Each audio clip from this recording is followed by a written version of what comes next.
தண்ணீருக்கு நடுவே உள்ள கோவிலை சுற்றி பார்க்க சென்றபோது தவறி விழுந்த தந்தை மகனுக்கு நேர்ந்த துயரம்.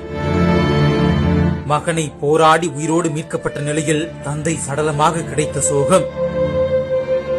கிருஷ்ணகிரி மாவட்டம் ஓசூர் அடுத்த சூளகிரி அருகே பண்டபள்ளி கிராமத்தில் தென்பெண்ணை ஆற்றின் நடுவே சிவன் கோவில் ஒன்று இருக்கிறது. நீருக்கிடையே அழகாக காட்சியளிக்கும் இந்த கோவிலுக்கு நீரில் விளையாடிட தினந்தோறும் நூற்றுக்கணக்கானோர் இந்த கோவிலுக்கு படையெடுத்து வருகின்றனர். தென்பெண்ணை ஆற்றை கடக்க பல ஆண்டுகளுக்கு முன்பு அமைக்கப்பட்ட தரைப்பாலம் மிகவும் சேதமடைந்து காணப்படுகிறது.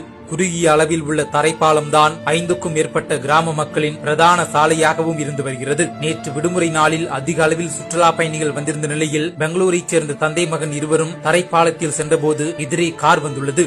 இதனால் குறுகிய பாதையில் ஓரமாக சென்ற தந்தை மகன் தவறி விழுந்து ஆற்றில் அடித்து செல்லப்பட்டுள்ளனர். மகன் சாத்விக் அப்பகுதி மக்களால் நேற்று உயிருடன் மீட்கப்பட்டுள்ளார். ஆனால் தந்தை கிடைக்கவில்லை. இந்த நிலையில் தந்தை இன்று காலை கொத்தக்குறிக்கு என்னுமிடத்தில் ஓசூர் தீயணைப்பு வீரர்களால் தென்பெண்ணை ஆற்றில் சடலமாக மீட்கப்பட்டார். இதுவரை பாதுகாப்பில்லாத தரைப்பாலத்தில் நடந்து சென்றோர், வாகனத்தில் சென்றோர் என 10க்கும் மேற்பட்டவர்கள் உயிரிழந்த நிலையில் தரைப்பாலத்தை மேம்பாலமாக மாற்றிட பொதுமக்கள் கோரிக்கை விடுத்துள்ளனர். சடலத்தை மீட்டு உத்தனப்பள்ளி போலீசார் விசாரித்து வருகின்றனர்.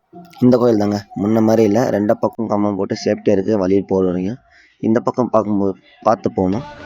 பாசெல்லாம் கட்டிட்டு சறுக்கிடும். சூப்பராக இருக்கும் கோயிலில்.